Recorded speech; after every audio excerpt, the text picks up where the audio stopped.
Hello and welcome to Everything Considered podcast with me, your host, April. I'm an insatiably curious person that loves to consider everything. Everyone I meet in this life is my teacher. Sometimes those lessons are blessings. Other times they challenge me and help me to grow. It's a win-win no matter what. My goal as a host is to provide a gentle space of honest consideration, communication, and respect for all, as everything's considered. Welcome to the show.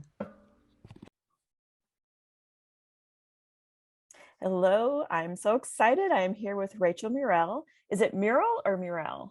You said it perfectly the first time. Okay, Murell. I'm so happy to have you here. I've been wanting to sit down with you for a long time and find out more about you. You are a yoga teacher, a meditation teacher. You teach nutrition. You teach about water, essential oils, holistic living, conscious parenting. The mind goes on, or the mind things just goes on and on and on. There's just a lot that you know, and there's a lot that you do. But first, before we get into all that, I'd like to know a little bit about you. So could you tell us a little bit about your background? Thank you, April, for sharing the space with me and allowing me to share a little bit more about me and my gifts. So, where shall I start? As a young child and a young girl, I was always connected to the earth and to nature. And, my friends would tease me and just be like, oh, Rachel, she loves to eat grass, and things like that. Because I love vegetables. I always loved healthy foods and was always drawn to healthy foods. Even as a little girl, like at family reunions, aunts and uncles would be like, you're going to eat all those vegetables? And I'm like, heck yeah. Wow. However, I did love all of the junk too. I was a typical teenager, ate lots of pizza, ate lots of fast foods.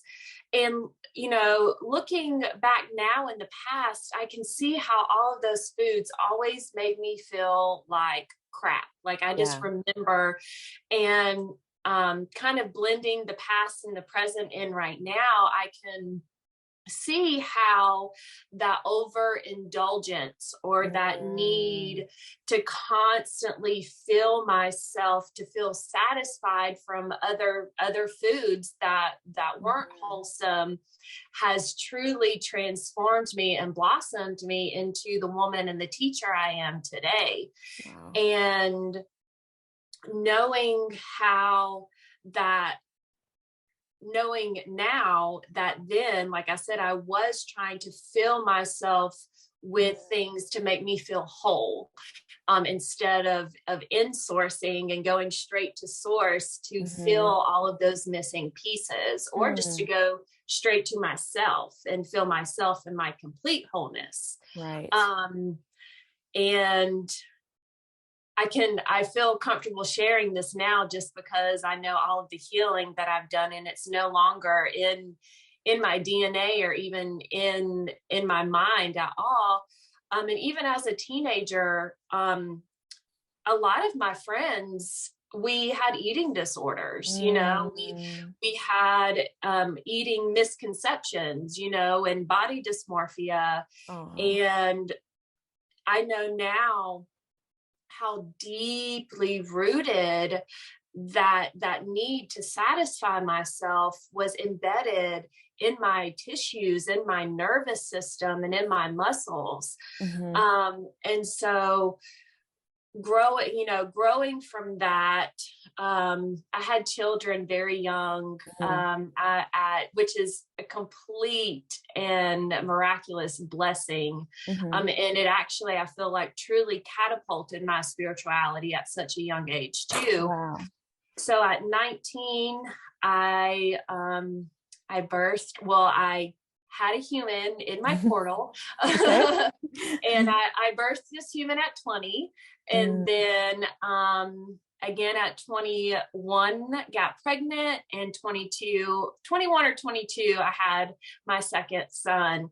And after becoming a mother, my connection with food started to grow even more, started to really look at what I was putting in my body and what I was putting in my children's body. Right. Yeah, that And is a whole other yeah, responsibility. Yeah. yes, exactly. So from there, I grew up in the gym because my dad was always in the gym. And so after that, I really started to cut out all white stuff, like all breads, sour cream, dairy, cheeses, and and sugar, just decided to go on my journey with releasing those things. And so I got in the gym, I was working out all the time. I would kill myself in the gym. And then on the weekends, I would call it like junk food days, where I would just go and indulge on all of the junk foods that I didn't eat during the week. 'Cause, you're treating yourself, which was terrible. It's a terrible mindset. It's not healthy at all. It's kind of canceling out the hard work that I did do. And the hard work that I was doing was even harming my body at the time. Right. You were overdoing it. Yeah, completely. Yeah. Completely. And there was this sense of, I had to work hard in order to get what I wanted out of life. And that was my mindset for a very long time. And during this time, a few years later, I went through a divorce. And from that, I feel like that truly birthed my first awakening. And wow. I met myself, I feel like, for the first time then, and I started working like 3 jobs, and I was going to school and raising my children. And on top of that, I felt like I needed to be the perfect mom, so everything was organic, no candy. I was volunteering at their school like 4 times a week. Wow. I cultivated the garden club at the boys' elementary school. We would walk to school, walk home. Like, I was like, look at me, I'm doing all this good stuff. However, at about age 26, my body shut down, completely shut down. I was in bed for like a week. I couldn't move. I couldn't function. I didn't know what was going on with me. And at this time, I was highly addicted to stimulants. Anything caffeine, energy drinks. I was trying to get the cleanest energy drinks I could get, which are still crap, full of caffeine. Caffeine and sugar are complete toxins and wreak havoc on our nervous system. And so from there, like, I've been practicing yoga with the yoga that's in the gym. However, from when my body shut down, I started to explore and study yoga through books and online and little mini courses. And at this time, I was also a certified personal trainer. Oh, wow. And I started, the chakras just spoke to me. So I really started doing like chakra affirmations, learning about chakra stones. And it was really cool learning about the chakra stones, because I started to see, like, oh my gosh, when I was a little girl, I was so connected to like tiger's eye. And tiger's eye is the root or sacral chakra, one of those. And I'm like, oh, wow, no wonder, but I always loved collecting like little stones and gems as a little girl. And now as an adult, it's really cool to see how, like, I use those and share that wisdom with people. So I met yoga met me, we found each other, and just started to really co-create together. Even deeper, my spirituality started to understand the importance and the value of resting and relaxing and replenishing and restoring the body. So my mindset shifted, and I started sharing yoga and chakra information. And around this time is when I met essential oils as well. So it was this really beautiful marrying of this wisdom, and I started to share it with a lot of my clients, and the clients who were coming to me were really open to this wisdom too. And during that time in the gym, because I started learning more and more about nutrition, more about non-GMO and organic foods, and around this time I studied with a holistic practitioner too, and I gained a lot of wisdom about nutrition as well. And from there, I developed a nutrition program at the gym, and we would have nutrition classes on like the group fitness schedule. And at the time, it wasn't necessarily very popular. And also my mentality at that time was, oh my gosh, I know all of this stuff. I just have to word vomit it out to everybody. Like everybody has to know, which is not what a projector, that's not the best thing for a projector to do. So I was literally seeking, I was in sales too. So I was seeking, cold calling. I had a good team member who believed in me, and he would bring people in, and I would share this, and people would buy a, nutrition package and everything. I had some really good results with my clients through nutrition and yoga and all of that. However, there was still like this unworthiness within inside of me that wasn't truly embodying and knowing that what I had to share was a gift. And knowing that people truly were ready to receive my wisdom too. So it was like a weird energetic thing with people where it came across maybe with some people like as, I think people thought that I was judging them when actually it was my reflection of my own judgment, judging myself. So lots of people, if they missed their nutrition appointment or something and they would see me in the gym, they would either run in the opposite direction or they would come up to me and just start like confessing, like, oh my gosh, I did this and I did that. And truly in my heart, I was like holding space and compassion. And during that time, I still was learning the role of releasing the overindulgence of food and releasing the need to treat myself with these toxic foods type of thing. And then there was a point where I hadn't eaten any fast food for a very long time, like maybe months or close to a year. And I remember eating fast food and my mental state just shifted, like criticism, negative mind, grumpy, like short, like I was so aware of how it was affecting me. And after that, I was like, we're done. Me and you fast food, like we're not doing we're breaking up. We're not doing this into this.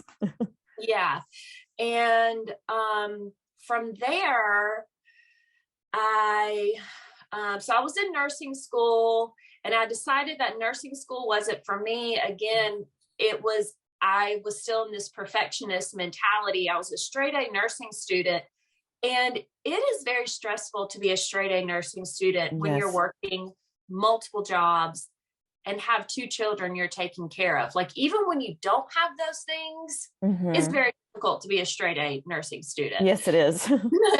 So I released that, and I got my certificate through that. I got my medical assisting certification and my phlebotomy certification. So I could do blood draws and be a lab tech and things like that. And then I found my first job in a holistic doctor's office, which was so beautiful, so enlightening. The people there were beautiful. However, I was still in that, like, I have to prove myself. I have to work super hard. And I was giving my power away constantly to people around me, trying to prove like, oh, I came up with this new program. Oh, I discovered this. Oh, look what I can do. Look what I can do. And looking back, it was just because I was trying to satisfy like a parent wound, like, look at me, Dad. Aren't I awesome? And so I wound up leaving the holistic field because I had a voice in my head, hearing my parents say, you need a real job. You need to have benefits and a 401k and paid time Oh off. boy. And Yeah. so I had a traditional doctor's office come after me multiple times asking me to work for them, and I kept saying no. And they kind of honeymooned me into the position.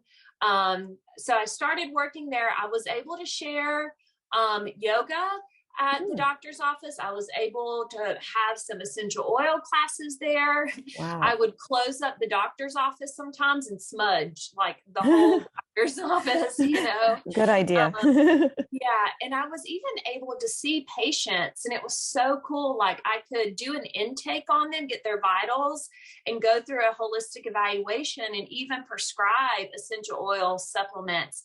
And there was even a way like to send it to the pharmacy, and the pharmacy could even prescribe certain things that I recommended. The doctors didn't like that, even though they told me I could. They didn't like that. They heard me like mention chiropractic to somebody, and they were like, chiropractic kills people. And I was like, what? Do you know what you do? Right. With your medicine? Like, yeah. Okay. So long story short, that did not work out. Thank God.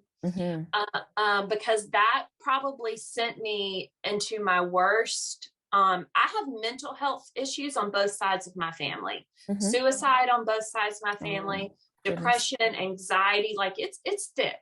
And I never thought that I was affected by any of those things until like my early 30s. That's when for me, all of the things that I felt like didn't hurt me as a little girl, I wasn't affected by that. I'm strong, I'm good, I'm positive, started to surface in my early 30s, which that's when I decided to go to yoga teacher training. Was right before I actually started the traditional doctor's office job.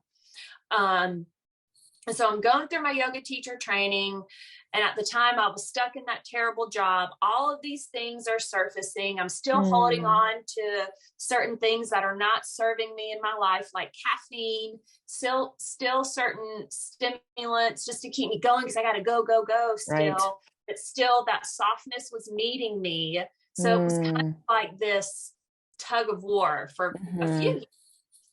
And I was without a job for almost a year.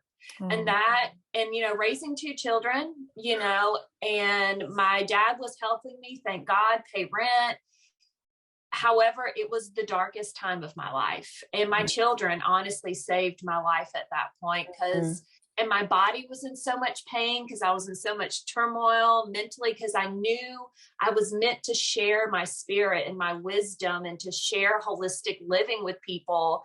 However, in my life at that time, there's nobody encouraging that, nobody supporting that, saying, yes, like we will help you, we'll help cultivate this wisdom. And so I think a little bit after that is when I found Donna and the tribe. It wasn't long after that. I can't remember if it was before or after. I also worked, I was without a job, and then I did find a job with a organic food delivery company in sales.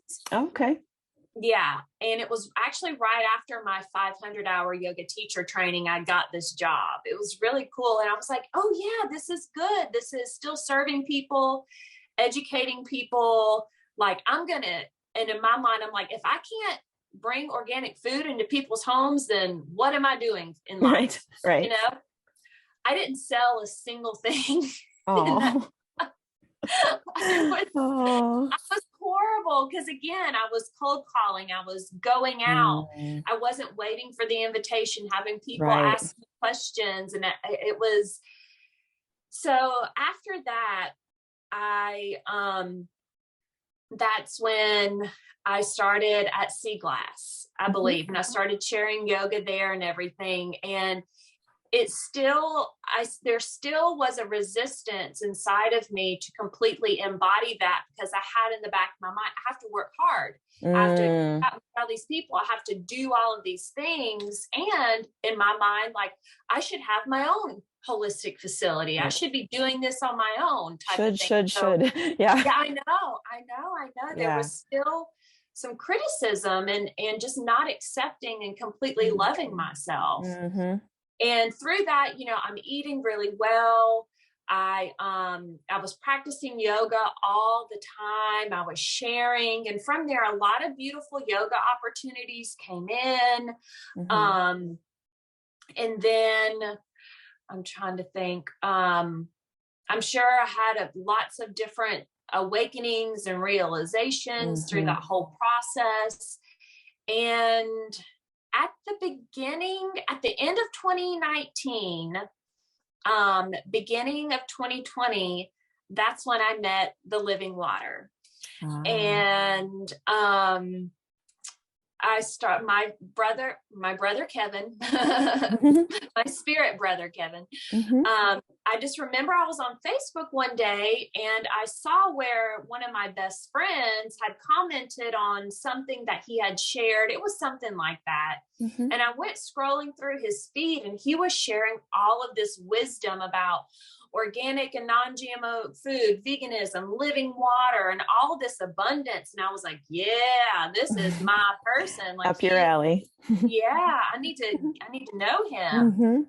So I just reached out, and then we just started chatting. He told me about the living water. He shared some water with me. And the moment I drank the water, I was like, I have to have this. Like, this needs to be in my life. This has got to be in my home. And it made my brain tingle. It made me feel hydrated. Right. And this is the Kangen water. Yes, the Kangen water. Yes. Wonderful. And from there, he was moving to Mexico. And so he shared probably like 5 or 6 gallons with me before he left. And I was drinking a gallon every day. And I was going through just a little bit of detox symptoms. Sure. I had a little bit of a headache, a little bit of achy joints, nothing terrible or unbearable, just for a few days. And after that, I just began to feel more like myself. I noticed my thought process and my consciousness was just shifting into a mentality that I have only briefly explored in the past. Okay. And then from there, that week went by, and I called him, and I'm like, okay, I don't know how I'm going to pay for my machine. I don't even know how this money is going to continue to come in. However, I know and I trust that it is, because I just know that it makes me feel this good, and God wants me to feel this good. So let's do it, type of thing. Right. And from there, I got my machine, and I think that's around the time where like the stimulus checks were coming out. I applied for one of those like disaster loans and got a large amount of money in. And this was the most money that I've ever had at one time in my account. And I was like, well, I guess this is how I'm going to take care of myself, because that is when COVID hit. And it's so interesting. COVID hit, and I had the most money that I've ever had. And I was without it, yoga was like not happening at that point. Right. Yeah. And so I just, that whole year, just was hydrating. And I also, it's like, soon as, I can't remember which happened first. It was probably right around the same time with meeting the living water and discovering and living in alignment with my own cyclical nature as a woman.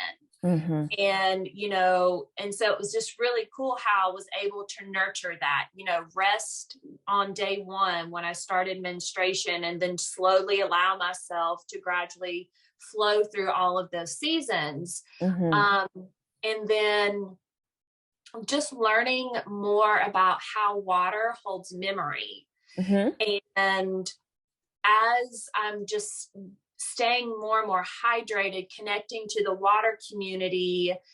And it's like the water started to hydrate so many dehydrated traumas that were stuck in my body. Okay. And from there, the water would go in, sweep it up, and I would look at it, and then it was like, the more I became hydrated, the more and more that all of the things were not serving me could easily float by, opposed to when I would see them in the past, it's like I had to be stuck in it for a little bit longer. I had to, or not, my ego was like, yep, we're going to keep going through this because I want to be right. I want to show you, that you're not worthy. I want to show you have to struggle. And so there became a point where all of the ego stuff just started to become a whisper, and what started to truly unfold and blossom was my Christ consciousness, my truest, fullest self. And it's like, it's so simple, but living water truly washes away all of the dirt, all of the stagnancy, all the way into the deepest nooks and crannies of our bodies. Wow. And from there, my consciousness becomes hydrated. I started learning about conscious hydrated language, releasing certain words like can't and want and should and could, and started saying, I know, I claim, I choose, my outcome is, I embody, and releasing that narrative of the past. And it's like, as soon as I started to speak in the present moment, in the now moment, which is all we have, that's right.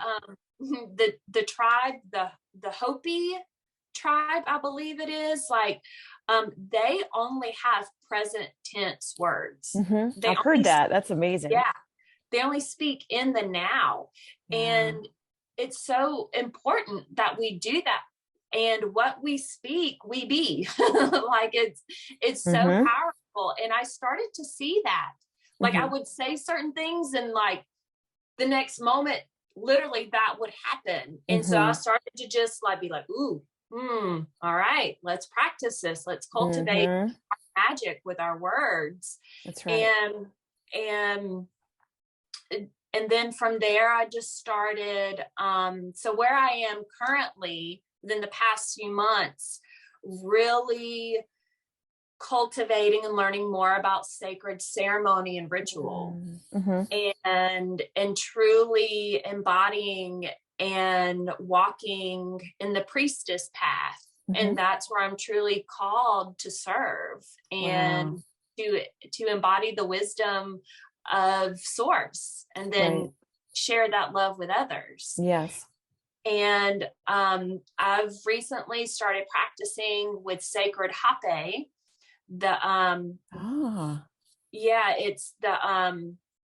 It's ground. It's ash of certain tobaccos and other plants, and it's snuffed up the nose. And the first time I practiced with hape was last July, when I was at a water reunion with my water business. And the water also hydrated my business. Wow. So instead of like feeling like no one, there's, Noonan is this way. Nobody really wants this wisdom yet. Nobody is ready. I'm too woo-woo for these people. Right. I started saying things like, yes, there's so many people out there who are calling in the wisdom and my gifts that I have to share. People are open to my wisdom and my abundance that I share. People are choosing to resonate with my wisdom, which is truly only their wisdom. It's nothing. We just serve as mirrors, right? Yeah. So that's how the water too, like, hydrated my business. Instead of coming from like this lack and scarcity, like, oh my gosh, I only have one client, I need to get 10 more right now. I would just start saying, all right, I'm choosing to receive 5 more clients this month who choose to receive health as wealth. And that's good. Yeah. That's Um, really good. yeah. So Hape, I met last year and sat with Hape. And my first experience was so powerful. It's so grounding. It's Mm, like it took anything that was scattering and it just like and dove me into the earth. The wow. first experience was quite jolting. Hmm. My crown chakra activated immediately, and I had a slight crown ache for a few Hmm. days. I did purge a little bit, and Hmm. that's kind of typical on your first experience. However, the precise focus and presence it brought to my life was so powerful. Mm, And then, so, that was in July. And then I was in other ceremony a few months ago and practiced with Hape again. And then I really felt called over the past few weeks to get my own Hape, to get mhm. my own Karupe, which is the device that goes how you serve the Hape.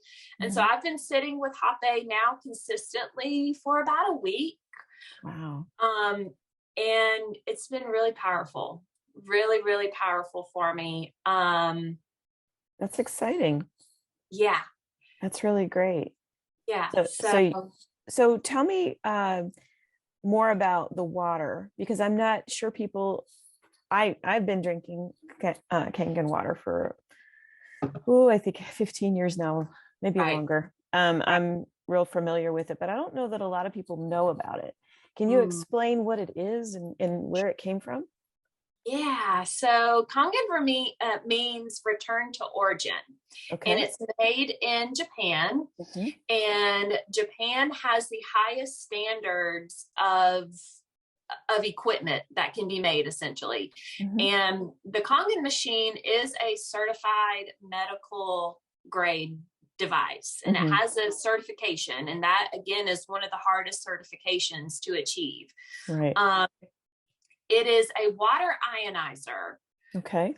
opposed to a water filtration system. Okay. It does come with a filter if you choose to have an additional filter as well. Mhm.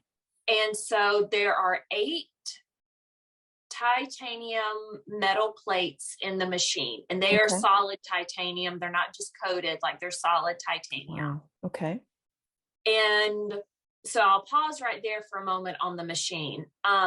Water is meant to be in nature, Mhm. swirling and vortexing in the elements, being electrified through the lightning, having the thunder vibrate it, having the ions from the earth penetrate the water. Correct. Yes.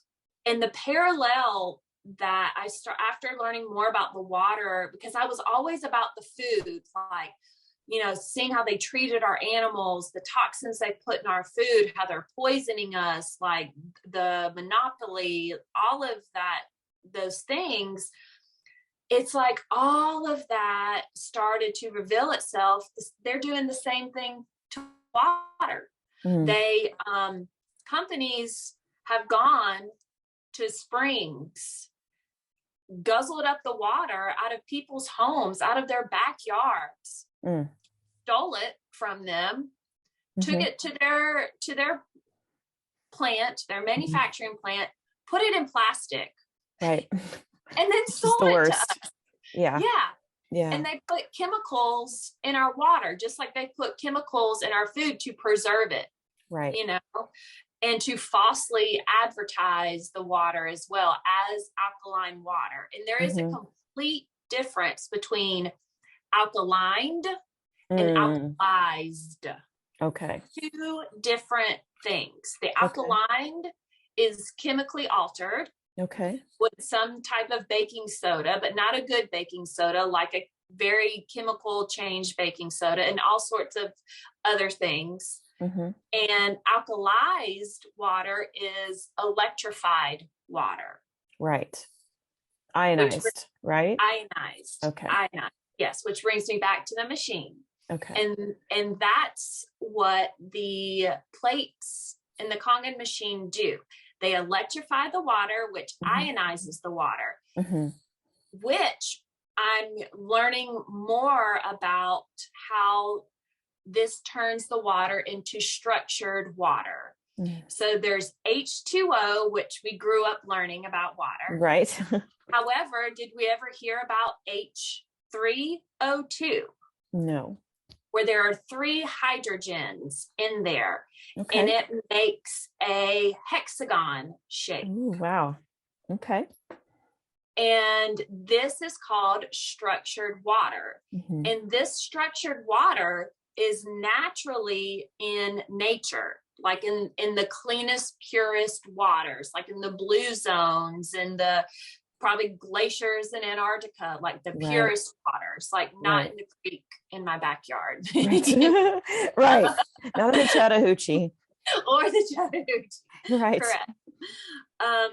So, and what Dr. Masaru Emoto has discovered about this structured water is all water holds frequency. Yes. This could be the frequency of the toxins that the water was just in, and it's going to hold the memory of that, and it's going to be murky and distorted. Right. Or and even if it's not completely structured water, like I said, it holds resonance and frequency. Maybe not very well, and maybe not at all. Right. So the structured living water holds the purest, strongest bonds, frequencies. And so when we speak into the water, when we say, thank you, I love you, bless my vessel, and we drink the water, that structured water is going into my body and resonating as such. Wow.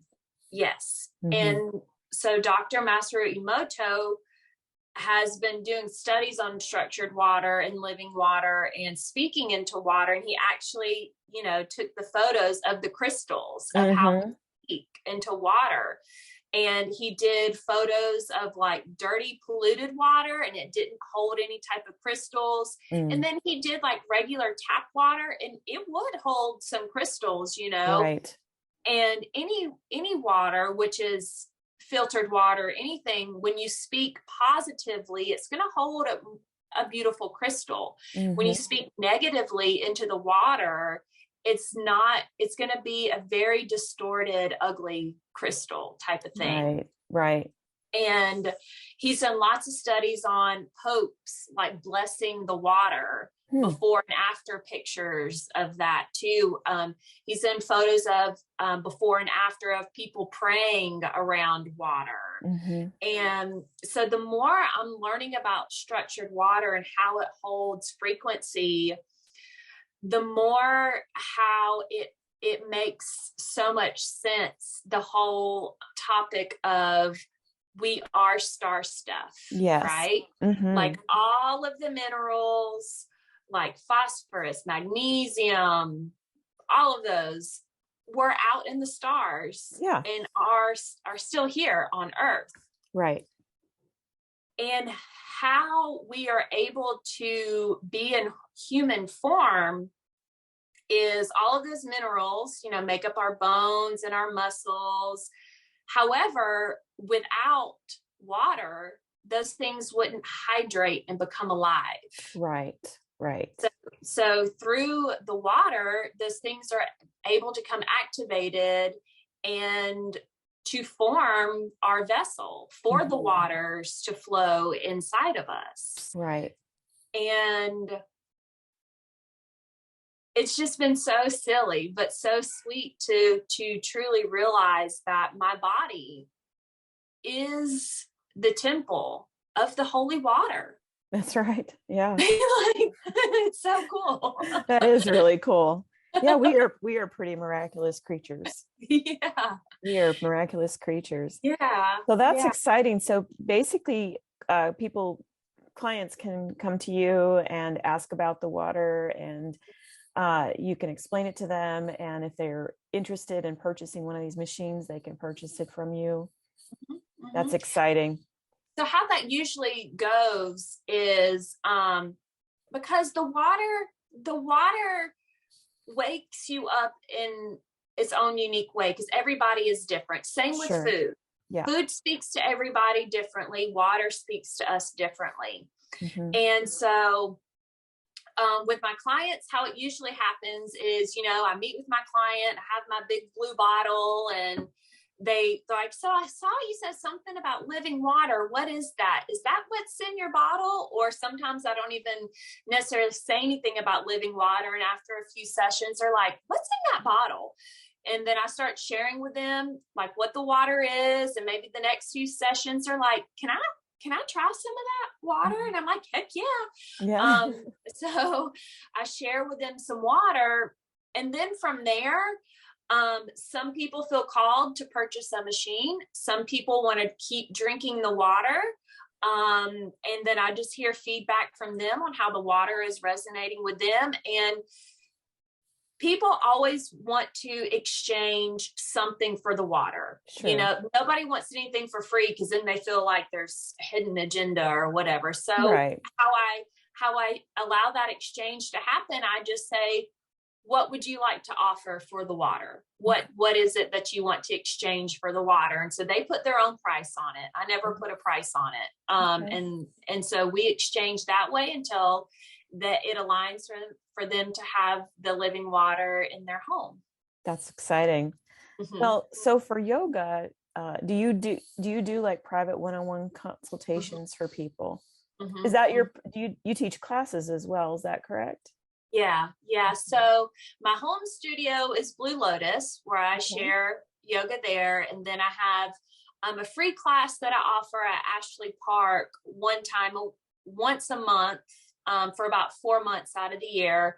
Mm-hmm. And then since October, I've been sharing a free yoga class out at the Avenue every Thursday, which has been beautiful and a blessing. Mm-hmm. And then as my business, Holistic Elements, I go to clients' homes and share yoga with them there. And the first step is we have a holistic consultation.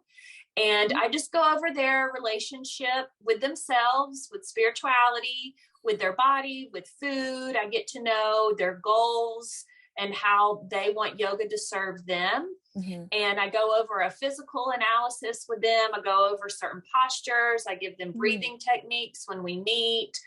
Go over their, if they have any anxiety or any depression, and just kind of really get to know them so I can formulate a really good practice based on their needs. And yeah. Wow. And then from there, I develop their program. You are very thorough, and you're looking at your clients in terms of the whole person. Yes. And this is what's meant by holistic wellness, holistic. Yes. That word, because you're not looking at one thing. Like you were talking earlier about your journey, and the thing that struck me is you were working so hard at certain things at the expense of other things. And that was a lot to do with the conditioning that you had in your life. Yes. And understanding that, and really like connecting with yourself and finding out what is it that works for me and what does not work for me. And maybe this works for other people, but this is the way that I need to do it. You first took a holistic approach to your own healing. And now as the wounded healer, because you had those wounds that you went through, this is almost like a Chiron journey. It is. That you can turn around and you can use that very process you went through to help others maybe identify that in their own lives. Am I correct in saying that? Yeah. And it has really been a beautiful journey and a beautiful gift to see all of those layers. Like I've always dove deep.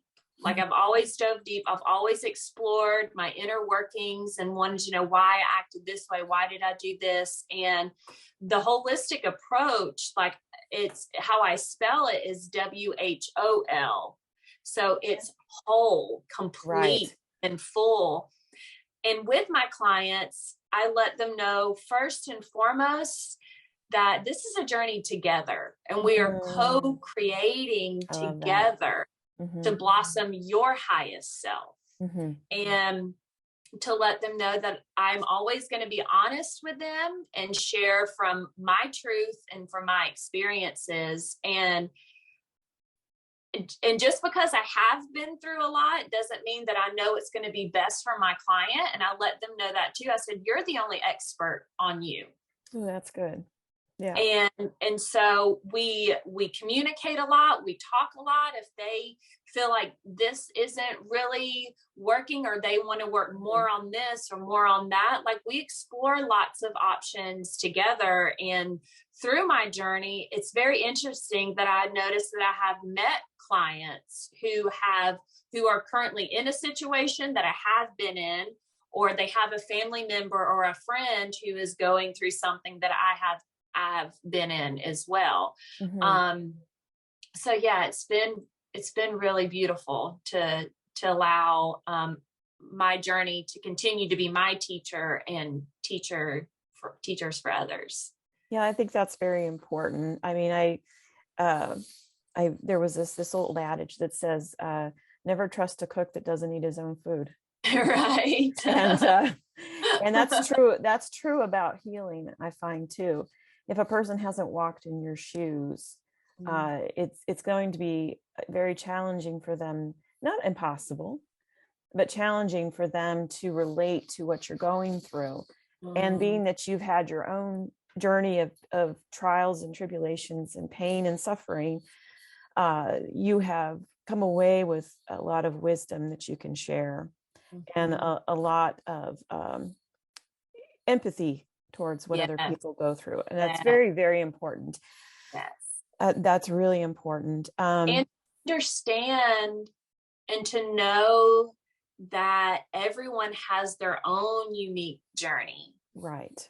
And to know that results don't happen overnight. No. Like, I mean, there can be something that jolts you and you wake up and you're like, all right, no more. Like, I'm done with that type of thing. However, there's a dance, within your journey. And I actually had a client ask me the other time I met with him, he's like, so are you like, have you just always just been like just this way and everything? And I'm like, I do have a past. Right. I do have a long story, and it's yeah. None of us are, I think, that come to earth we're here to learn. I deeply, deeply believe that. I think this journey is more about learning. It's more about the journey than it is about any sort of destination per se. So I believe that very much. And I tend to trust imperfect people. Yes. Yeah. People that haven't, that have fallen down and gotten back up, or went one direction and bumped into a brick wall, and figured out, that to me, it speaks volumes. Yes. That's totally. The difference between knowing something and being wise about something, which is that's a distinction. It's an important one. So what kind of misconceptions do you think people have about what you do and what you offer? A big misconception is people think that they have to be flexible. They think that it's going to be too hard. And they are too old. Oh, okay. I've gotten that a lot, or that it's just not for me. It's just not for me. Yoga is just not for me. Meditation is just not for me. And, to each their own and everything. And what's interesting is the majority of my clients are 70 and older. Wow. That's awesome. That's great. Yeah. And, each of them have their own needs too. Like, just recently, I'm bringing in a younger clientele, which is interesting.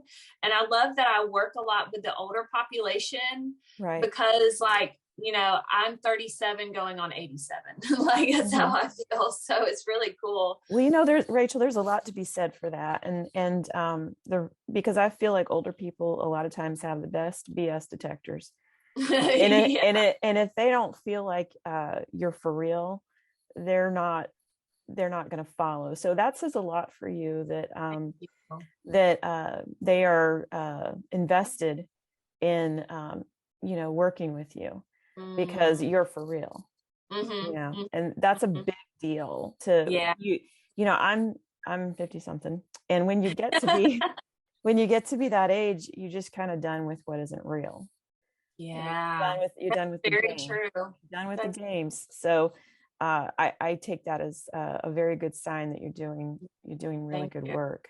Thank you. And I do have some clients that we also, and it's been interesting how like my personal fitness background is coming through again. Some of my clients want a little bit more physical fitness along with their yoga and meditation. So it's been really cool, like weaving that back in and pulling out all of my wisdom from those years and teaching them, how to gain a little bit more muscle mass, because none of my clients are like wanting to be bodybuilders. That's just not my special. I was never a bodybuilder. I'm not going to teach anybody how to be a fitness model or anything, I'm just finding homeostasis here. That's what we want.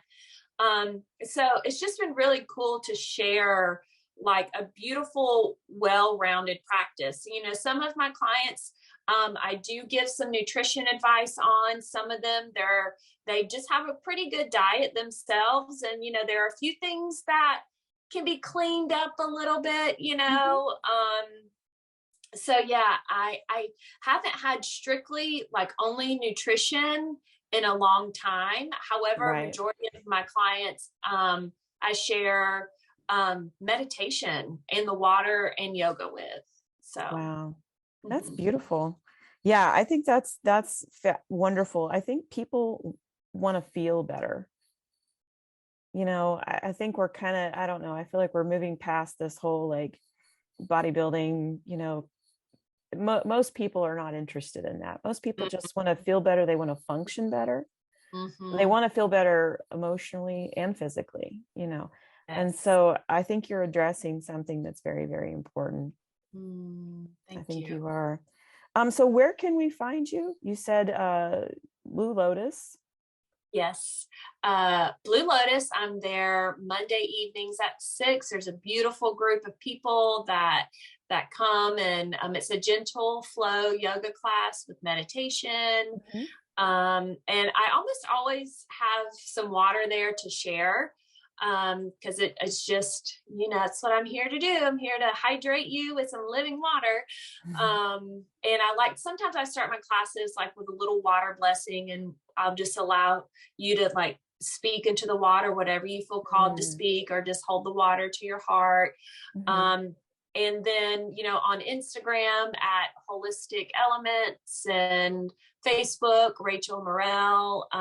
So yeah. And I just know that the folks who are aligning with me and feeling called to this energy, it's just, they're flowing in. Yeah, they are. I'm at the House of Light, I'm at the House of Light. I don't really do anything specific there. I just hold beautiful space and show up.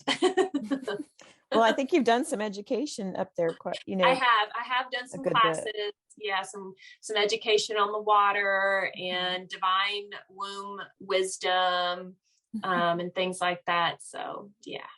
Well, Rachel, I'm really excited for you, and I'm excited for the people that get to work with you, because I know they're going to come away with just some beautiful wisdom, and just feeling your upbeat personality and your high frequency, and just your awareness, and you want to, your heart really is to help. Your heart really is to help people, and to help them to help themselves, which is what we all need these days. So I'm very excited for you and for what you bring to our community.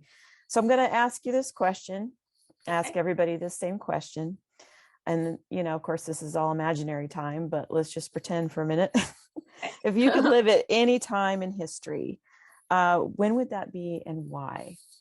I love this question. And this is so cheesy. Now, honestly, like Good I answer. I honestly can't think of any other place that I would rather be except to be right here, right now, experiencing all of this enlightenment and growth and revelation that is going Mhm. on with humanity right now. It's so powerful. It is so powerful. And I'm truly blessed to be here right now on this Wow. earth. That's a Like, very, very good answer. thank you. That's a good answer. I love that. Yeah, that's true. Now is the best time ever, if you're in the now, right? Yeah, if you had asked me that a few years ago, I would have a completely different answer. Mm, That's I'm here now. she's here now. So Yeah. everybody be here now. Yes. Well, Rachel, thank you so much for joining me today. I really appreciate it. I know everyone's going to appreciate this interview. And you have yourself a beautiful day, and I look forward to seeing you real soon. Thank you, April. I Bless appreciate you. it. Bless you. Namaste. Yeah.